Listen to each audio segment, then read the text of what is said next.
अगर शिकायतकर्ता को यह सरकार संरक्षण दे या शिकायतकर्ता के शिकायतों के आधार पर आप कार्रवाई करने के लिए प्रयास करें, तो क्या स्थिति बन सकती है? जी, उद्घाटन के तत्काल बाद आप ताजा तरीन उदाहरण है कानपुर और लखनऊ। ताजा तरीन उदाहरण है। 37 किलोमीटर या 38 किलोमीटर लंबा वो हाईवे है, 85 जगहों पे धंस गया। इस देश में एक से एक पुराने भवन है, पुल है बने हुए, अंग्रेजों के दौर राज्य बने हुए हैं, उनके ऊपर कोई खरोच नहीं आई। राम मंदिर जिसको इतना हाई प्रोफाइल में आपने तैयार कराया था, वहां पानी टपकने की शिकायत आ गई। इस उत्तर प्रदेश में हजारों की संख्या में स्कूल बंद कर दिए गए। कहा क्या जा रहा है? बंद नहीं किए गए हैं, मर्ज कर दिए गए हैं। नमस्कार, मैं हूं संजीव श्रीवास्तव। आप देख रहे हैं 4 PM न्यूज नेटवर्क। दोस्तों, भारतीय जनता पार्टी सपने बेचने में पारंगत है। प्रधानमंत्री नरेंद्र मोदी देश को बीते 12 सालों से ज्यादा का वक्त हो गया है सपने ही सपने दिखाते रहे हैं, और उन सपनों का हश्र क्या है वो हम देख भी रहे हैं और भोग भी रहे हैं। और उधर जो उनके दूसरे इंजन होते हैं, आप किसी भी सूबे में चले जाइए, हर सूबा और उसको जो लीड करने वाले जो मुखियागण हैं, वे भी सपनों की फ़हरिस्त प्रस्तुत करते रहते हैं, लेकिन वहाँ भी जो हाल है, बेहाल है, और सुधरने का कोई सिलसिला होता नहीं है। और जब भी कोई ख़ास मौके होते हैं, तो पोल खुलती रहती है, कोई सीज़न हो। अभी ये जो है बारिश का वक़्त है, और इस बारिश के सीज़न में हाल-बेहाल आप कहीं चले जाइए, और ख़ासकर मैं ये इसलिए ज़िक्र कर रहा हूँ कि सपने दिखाने वाले मोदी, उनके दूसरे इंजन, और आज तो देश में यदि आप उठा के देखिए, तो केंद्र में मोदी जी की अगुवाई वाली एनडीए की सत्ता, और बाकी आप अधिकांश जो राज्य हैं, तो भारतीय जनता पार्टी के पास हैं, या फिर एनडीए का शासन है। कम सूबे हैं जो गैर बीजेपी या एनडीए शासित जहाँ शासन है। हर तरफ हाल-बेहाल है। खासकर जो मैं जब बीजेपी की बात करता हूँ, तो मैं ये इसलिए भी कर रहा हूँ कि अभी लिटमस टेस्ट है, और हो भी रहा है, चल भी रहा है। अभी जेन जी, जेन अल्फा, इसने आसमान सिर पे उठा रखा है, और ठोर नहीं मिल रहा है, छोर नहीं मिल रहा है। चाहे केंद्र की सत्ता हो या सूबों के जो हैं इदारे, राज्य हैं, जितने वहाँ जो हाल हैं, बेहाल हैं, बदहाल हैं, और आपको बंदिशें लगाना पड़ेंगी। यूपी में आपने देखा, बैन किया है कि कोई स्कूलों को जाकर नहीं देख पाएगा। वहाँ कैमरे अलाउ नहीं होंगे। आपने राजस्थान में देख लिया, और भी ऐसा सब जगह चल रहा है। कोई राज्य छूटा नहीं है, छुपाना ही छुपाना है। तो अभी जब मैं बारिश की बात करता हूँ, तो चुनाव आने वाले हैं, कुछ ही महीने शेष हैं। उत्तर प्रदेश है, उत्तराखंड है, 7 विधानसभाएँ हैं।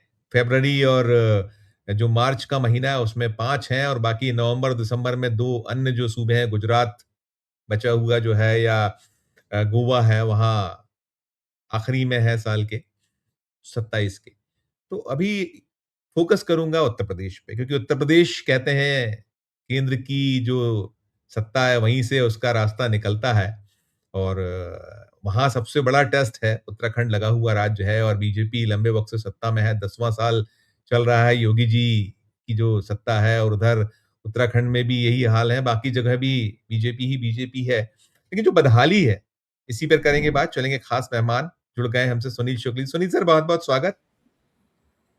सुनील सर, लगातार हम देख रहे हैं अभी, अगर बहुत ज़्यादा कहीं पे है, और मोदी जी भी हैं, शाह साहब भी हैं, उनका भी कौशल दाँव पे है, चुनावी कौशल।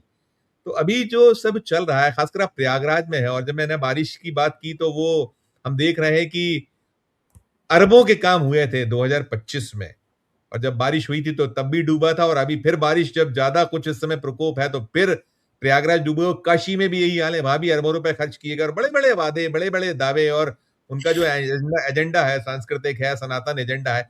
तो पहले बात बारिश की, क्या कहिएगा, जो इतने अरबों रुपए खर्च करके, और आप लोग वहाँ जो देख रहे हैं, जो आप भोग रहे हैं, सब पर पहली आपकी एक राय? धन्यवाद संजीव जी।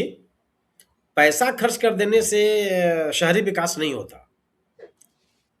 पैसा आप खर्च करके हो सकता है कि कुछ कॉन्ट्रैक्टर्स को आप पैसा दे दें जो आपके संपर्क में हो, उनके पास से कुछ संपत्ति इकट्ठी हो जाए, लेकिन उस पैसे से जिस नगरीय विकास की परिकल्पना की जाती है वो पूरा हो जाएगा, ये आवश्यक नहीं है।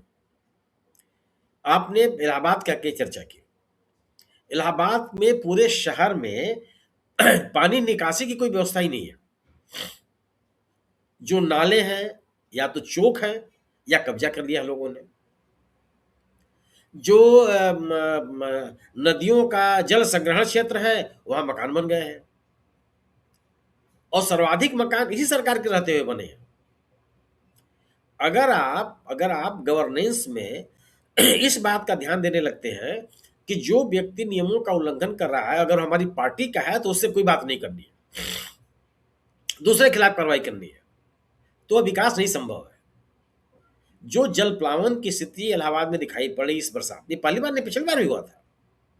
जब जब पानी बरसा, आधे घंटे पानी बरस जाए शहर में, इलाके के इलाके डूब जाते हैं, लोगों के घरों में पानी घुस जाता है। फिर आपको रोकते हुए मैं एक टेबल मैंने तैयार किया है, मैं चाहूंगा दर्शकों को वो जरूर दिखाया जाए। मैं दिखाता हूं, देखिएगा दर्शकों, ये देखिए दर्शकों, ये है कि योगी सरकार के जो दावे जो धराशायी है, शर्मनाक हालात हैं, वही जो बेहतर जल निकासी, सड़क और फ्लाईओवर, 200 सड़कें, 14 फ्लाईओवर, 9 अंडरपास, 12 कॉरिडोर, फिर स्थायी घाट, गंगा यमुना तट पर पक्के और सुंदर घाटों का निर्माण, रिवर फ्रंट सड़कें, नदी किनारे रिवर फ्रंट रोड निर्माण, शहर सीवेज नालों का ट्रीटमेंट, पेयजल, बिजली, मंदिर, कॉरिडोर, साफ सफाई, ठोस कचरा प्रबंधन, मेला क्षेत्र में बेहतर आगमन, ये सब पुराना सब था, और धराशायी धराशायी धराशायी सब कुछ लगभग धराशायी है। ये बिल्कुल स्पष्ट तौर जी पर जी, नजर आ आंकड़ों रहा से है। आंकड़ों से लोगों का काम नहीं चलता। आंकड़े लोगों को सांत्वना नहीं देते हैं। आंकड़े लोगों के जीवन में बदलाव नहीं लाते। इन आंकड़ों के होते हुए भी लगातार इलाहाबाद शहर जल प्लावन से डूबा हुआ है। इस समय पता चल रहा है कि कई नाले हैं उसमें लोगों ने कब्जा कर रखा है, उनका अस्तित्व ही गायब हो गया, और इस सरकार को, यहाँ के प्रशासन को कोई जानकारी नहीं है। काम करने का तरीके की आप कल्पना नहीं कर सकते हैं। इन्होंने एक नाले को सीमेंटेड करने का एक अभियान शुरू किया। वह उस नाले का पानी कहां जाएगा यही तय नहीं है। आप सीमेंटेड कर देने से वो पानी का बहाव हो जाएगा। उसके बाद उस पानी उस नाले को जब आप सीमेंटेड कर रहे थे, तो ढेर सारे लोग जो नाले के उस पार बसे हुए लोग हैं, वो अपने घरों में आने जाने के लिए उन्होंने स्लैब डाल रखा था उस नाले के ऊपर। 1 महीने से ज्यादा समय हो गया, उन लोगों के स्लैब बने नहीं। लोगों के स्लैब बने ही नहीं, केवल जो नाले का हिस्सा था उस पर उन्होंने स्लैब बना के छोड़ के गायब है। वो कोई मिलने वाला नहीं, कोई बात करने वाला नहीं।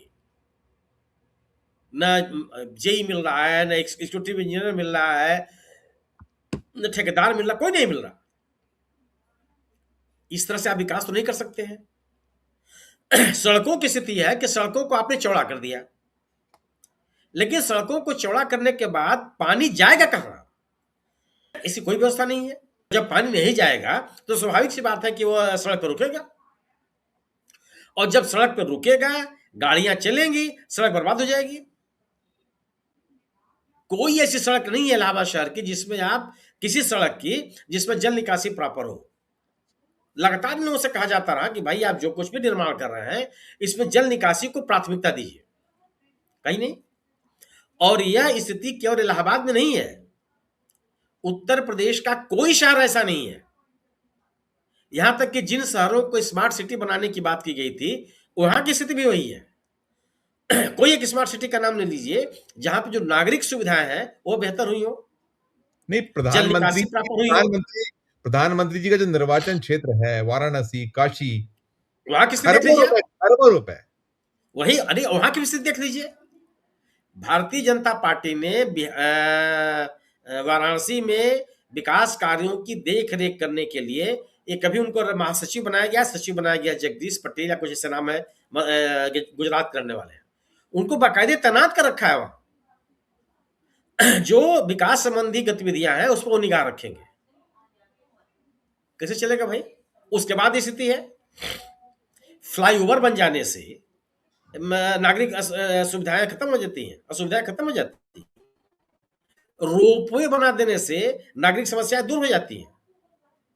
दिखावे वाले काम करने में इस सरकार की रुचि बहुत रही है। ऐसे काम जो दिखे, अब रोपवे है वो दिखेगा लोगों को, तो जो मध्यम वर्गीय लोग हैं उच्च मध्यम वर्गीय लोग हैं, भारतीय जनता पार्टी के समर्थक लोग हैं, उनको लगा अरे कितना बड़ा काम हो गया, कितना बड़ा काम हो गया। लोगों को शहर में पीने का, कोई ऐसा शहर है क्या उत्तर प्रदेश में जहां लोग खरीद के पानी न पी रहे हो? कोई शहर जहां बिना खरीदे आप पीने का पानी आपको मिल जाए? यह सरकार बहुत जोर शोर से नारे लगाती रही कि घर घर नल जल। सर पूरे क्या देश हुआ में वो? मैं सुनील सर, मैं इसलिए पूछना चाह रहा था कि मैंने ये तो अपना सब कुछ बिल्कुल क्लियर, क्रिस्टल क्लियर है कि सिर्फ मैंने कहा सपने बेचते हैं, दावे करते हैं, जुमलेबाजी करते हैं, सच्चाई बिल्कुल उलट है। सो मैंने ये इसलिए भी उठाया था सर कि आपने वहां जो कुंभ को महाकुंभ जैसी संज्ञा दी और अरबों रुपए का काम हुआ। मध्य प्रदेश में साल 2028 में सिंहस्थ होना है, महाराष्ट्र में भी होता है अर्धकुंभ। उठ रही ये बातें हमारे यहाँ, तो आज ही निकल कर आया है सामने कि करोड़ों की लागत से बन रही एक सड़क पे एक जो पुल है, खेत में उतर गई, वो जो वहां सड़क उतार दी गई। मतलब इस तरह का जो निर्माण है, और क्या सबक सर, क्या कहिएगा, ये सबक कब लीजिएगा, कैसे, क्या लेना चाहिए? क्योंकि ये अभी हम देख रहे हैं उज्जैन में यही सब चल रहा है जो, और मध्य प्रदेश में यही हाल है। देश के आप जिस राज्य में चलिए हर जगह हाल है। लेकिन मैं स्पेसिफिकली उसकी वो कुंभ से सिंहस्थ को जोड़कर देखूं, तो क्या सबक है इसमें शामिल कि कुछ कम से कम कुछ तो देखे जाए, ये हमारे जो जनता का गाड़ी कमाई है वो ऐसे अपव्यय ना हो, इसकी लूटपाट ना हो पाए। यह सरकार की चिंता बिल्कुल नहीं है। यह बिल्कुल ये नहीं सोचते हैं कि जो धन खर्च हो रहा है वह कितना उसका रिटर्न जनता के हित में आ रहा है। अगर आप बनारस में रोपवे बना देते हैं तो उसको शहर के जीवन में कितना गुणात्मक परिवर्तन आएगा। अगर उस शहर की जल निकासी बेहतर हो जाती है उससे कितना परिवर्तन आएगा। वाराणसी जिले में जो स्कूल हैं उनकी स्थिति बेहतर हो जाए उससे कितना परिवर्तन आएगा। यह सरकार शोकेसिंग में, दिखावे में बहुत विश्वास करती है। ऐसी चीज जो जो दिखे लोगों को और इनके परसेप्शन को मजबूत करे। ये जो अभी आपने आंकड़े पढ़े, इतने कॉरिडोर, इतने फ्लाईओवर, इतने वो, इन्होंने, रेलवेज ने, आप कहीं किसी अपने शहर में जाकर आप देख लीजिएगा, अंडरपास बनाए हैं, आपको याद होगा। जी हाँ। अंडरपास की स्थिति यह है कि कोई बरसात नहीं होती जिससे पानी न भर जाता हो और लोगों का आवागमन रुक न जाता हो, कोई देश भी। भर देश भर में यही है ना, देश भर में यही है, देश देश भर भर में में। है, कोई चर्चा करने वाला नहीं है, सर क्या कोई ये जो चर्चा करने चौबीस वाला। चौबीस चौबीस जो हुआ, वहां से निकला कि आपने जो दावा था कि हम इतने में से इतनी सीटें, और आप टिक गए कहाँ आके, उत्तर प्रदेश ने सबसे बड़ा दंड दिया देश की जो सत्ता है उसको, बीजेपी को। और साथ में जो प्रधानमंत्री जी के क्षेत्र में जिस तरीके की लीड का अंतर हुआ, कम हुआ, तो इनसे सबक अभी किसको हम देखें? देखिए आपके यहाँ चुनाव की तैयारियां शुरू हो गई कि गणेश कुमार जी पहुंचे हुए थे, और अब कुछ ही महीने शेष हैं, मार्च के पहले नई सरकार का बनना है, गठन होना है, जो कार्यकाल है। तो इस संदर्भ में, और अभी तो योगी जी तो वही है कि हम जो है वो, क्या उनका मैं दावे देख रहा था, एक दावा मैंने देखा कि साहब यूपी जापान का सेकंड इंडस्ट्रियल होम होगा, 6 महीने में 1 लाख नौकरियां। जी जैन अल्फा सड़कों पर है आपके यहाँ, अभी सब कुछ है। क्या कहिएगा इन संदर्भों में, अब कितना कठिन जटिल है सारा कुछ डगर जो है? वो अभी से शो केसिंग है। इसी जापान के साथ मिल करके जो मुंबई से अहमदाबाद तक का बुलेट ट्रेन चलने वाली थी। आप याद कीजिए कि जापान के पूर्व मंत्री का बयान क्या आया था कि भारत सरकार के कारण, उनकी कार्यशैली के कारण वो प्रोजेक्ट लागू करने में देरी हुई। वहां के मंत्री ने बयान दिया, पूर्व मंत्री है, ठीक है, आज के वर्तमान सरकार के मंत्री नहीं है, लेकिन वहां के राजनेता है, पूर्ववर्ती सरकार में मंत्री रहे, उन्होंने बयान दिया। जापान के लोग अगर आपके राज्य में आएंगे, ठीक है, निवेश करें, स्वागत किया जाना चाहिए। लेकिन अगर आपके आपके राज्य में सांप्रदायिक संघर्ष है, आपके राज्य में लॉ एंड ऑर्डर के नाम पर केवल एक समूह विशेष के प्रति आप कार्रवाई करते हुए दिखाई पड़ते हैं, भ्रष्टाचार को लेकर के आपका कोई नैरेटिव नहीं है।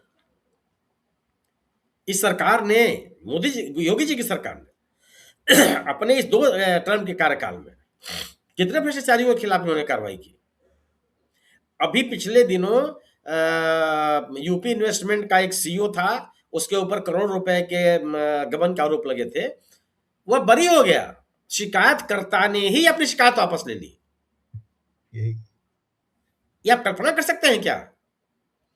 अगर शिकायतकर्ता को यह सरकार संरक्षण दे या शिकायतकर्ता के शिकायतों के आधार पर आप कार्रवाई करने के लिए प्रयास करें, तो क्या स्थिति बन सकती है? नहीं, वो तो कहते हैं ना जो खाऊंगा ना खाने, ना खाऊंगा ना खाने दूंगा, भ्रष्टाचार मामलों में जीरो टॉलरेंस। ये कैसा टॉलरेंस? ये कैसा ना खाऊंगा ना खाने दूंगा? भाई आप नहीं, बाकायदे आप खाते हुए दिख रहे हैं। अगर अरबों रुपया खर्च करने के बाद उत्तर प्रदेश का कोई भी शहर जल निकासी में सक्षम नहीं है, तो पैसा गया कहां? सर, जो नेशनल हाईवे जो है वो 15-15 दिन, 20-20 दिन नहीं चल पा रहे हैं सर। उद्घाटन के तत्काल बाद, जी जी। उद्घाटन के तत्काल बाद आप ताजा तरीन उदाहरण है कानपुर और लखनऊ, ताजा तरीन उदाहरण है। 37 किलोमीटर या 38 किलोमीटर लंबा वो हाईवे है, 85 जगहों पे धंस गया, 85 जगहों पर बाकायदे कोलैप्स कर गया। कई क्या दिनों तक मॉडल, उस पे क्या मॉडल है आवागमन सर रुका ये? रहा। ये गुजरात मॉडल है मोदी शाह, या मॉडल है योगी मॉडल है? कौन सा मॉडल है सर ये? मैं कहता रहा हूं आपसे, कोई पैसा कहां गया? जो आपने कहा था कि ना खाऊंगा ना खाने दूंगा, यह चरितार्थ होता हो तो नहीं दिख रहा है। अगर आप उस प्रोजेक्ट का पैसा उसी प्रोजेक्ट में खर्च करेंगे तो स्थिति तो नहीं बनेगी। ऐसा तो नहीं होगा। इस देश में एक से एक पुराने भवन है, पुल है बने हुए, अंग्रेजों के दौर राज्य बने हुए हैं, उनके ऊपर तो खर्च नहीं आई। पिछले साल, 1.5 साल, 2 साल, 5 साल, 10 साल में जो आपके निर्माण है, उनकी स्थिति क्यों हो गई? पार्लियामेंट में चुनने की शिकायतें आ गई। राम मंदिर जिसको इतना हाई प्रोफाइल में आपने तैयार कराया था, वहां पानी टपकने की शिकायत आ गई। क्या है ये? क्यों हुआ? सर अंडर या अंडर करेंट्स क्या पा रहे हैं सर? ये जो इलेक्शन की जो कि अब हो गया है, जमावट हो गई है, जैसा मैंने कहा कि वहां पहुंच गए, तो किस तरह के अंडर करेंट्स हैं? और खासकर जो राम मंदिर दान डकैती है, इसको ये समझ रहे हैं कि भूला गया है कि किस तरह का आप पा रहे हैं? क्या क्या चीजें? थोड़ा सा 2-4-5 पॉइंट्स जो मुख्य तौर पर है, जो कठिनाइयां पैदा कर रहे हैं और बहुत बड़ा कुछ उलटफेर संभावित दिखता है क्या आप? सवाल इस बात का है संजीव जी कि अंडर करंट नहीं है, वो सतह पे करंट दिखाई दे रहा है। उसको आप महसूस करें या ना महसूस करें, यह जेन जी और जेन अल्फा का प्रदर्शन ये बताता है कि लोग इस सरकार के गवर्नेंस से सहमत नहीं है। ये बताता है कि लोग इस सरकार के जो पॉलिटिकल एजेंडा है उसके साथ खड़े होने के लिए तैयार नहीं है। वो लोग बताता है कि ये लोग सरकार के कामकाज से संतुष्ट नहीं है। आप इसको वंदे मातरम, मनुस्मृति, इनको लेकर के जो राहुल गांधी सवाल उठा रहे हैं, इनके आधार पर अगर उसको डाइवर्ट करना चाहते हैं और ध्रुवीकरण करना चाहते हैं, नहीं होने वाला है, संभव नहीं है। जो जो युवा है, जिसको हम और आप जेन जी कर रहे हैं, जेन अल्फा कर रहे हैं, वो मनुस्मृति को स्वीकार करने के लिए तैयार नहीं है। इस देश के युवाओं ने मनुस्मृति को प्रगतिशील ग्रंथ कभी नहीं माना है, अनुकरण करने लायक ग्रंथ कभी नहीं माना है। ये बीजेपी के लोग, संघ के लोग इसको प्रमोट करते रहते हैं। क्यों? कि वर्णवादी व्यवस्था में इनकी रुचि है, जिसको कहा जाता है कि ब्राह्मणिकल हायरार्की, उसमें इनकी रुचि है, यानी कि जो सवर्ण लोग हैं वो आगे ही रहेंगे। इसको ये युवा स्वीकार करने के लिए तैयार नहीं है। ये जो जेन अल्फा है, जेन अल्फा का पूरे देश में सबसे पहली घटना उत्तर प्रदेश के फतेहपुर जिले में आई, जहां विद्यार्थी सड़क पर आ गए। आप कुछ सीखने के लिए तैयार नहीं है। और उसको डिफाइन कैसे कर रहे हैं कि बिस्किट खिलाने के लिए जो है, बिस्किट खिलाकर हमको लाया गया, इस तरह की कदमें मार के वही चलेगा। कन्नौज में और देवरिया जिले में दोनों के खिलाफ इन्होंने एफआईआर कर दिया। अरे आप डरा करके इन बच्चों को रोक सकते हैं क्या? संतुष्ट कर सकते हैं? संभव है ये? अगर आप ये सोचते हैं कि बच्चे डर जाएंगे, इस तरह का माहौल बनाया जाएगा जिससे लोगों के मन में एक तरह का भय पैदा हो जाएगा, लोग अपनी बात कहने के लिए सड़कों पर नहीं आएंगे, तो आप बहुत गलतफहमी में हैं। और अगर आप जेन अल्फा और जेन जी से अगर आप जुड़ना चाहते हैं, तो आपको उनके मुद्दे पर जुड़ना पड़ेगा। शायद 7.5 करोड़ के आसपास जैन जी है उत्तर प्रदेश में, लगभग हाँ आंकड़ा जो। हाँ, साढ़े भाई 7 करोड़। यह देश ही संजीव जी युवा देश माना जाता है।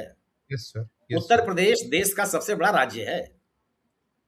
जिस राज्य में यह जेनजी स्कूलों की बदतर स्थिति को लेकर के आंदोलन कर रहा है, और जो बच्चे स्कूलों की बदतर हालात पे सवाल पैदा कर रहे हैं, उनके खिलाफ आप मुकदमा कर दे रहे हैं। आप उनसे कुछ सीखने के लिए तैयार नहीं है। जब जब फतेहपुर की घटना सामने आई, अगर सरकार चाहती तो तत्काल पूरे प्रदेश में सर्वे करा देती, पूरे प्रदेश में, कि किन विद्यालयों की स्थिति बदतर है। लेकिन तो उन्होंने तो शिक्षा रोक इस लगा दी, सरकार की प्राथमिकताओं में नहीं है। उन्होंने रोक लगा दी कि आप कैमरे लेके नहीं जाएंगे। ये ऑर्डर इशू हो गए, कैमरे लेके घुस नहीं सकते आप। इस तरह के ऑर्डर इशू हैं आपके यहाँ?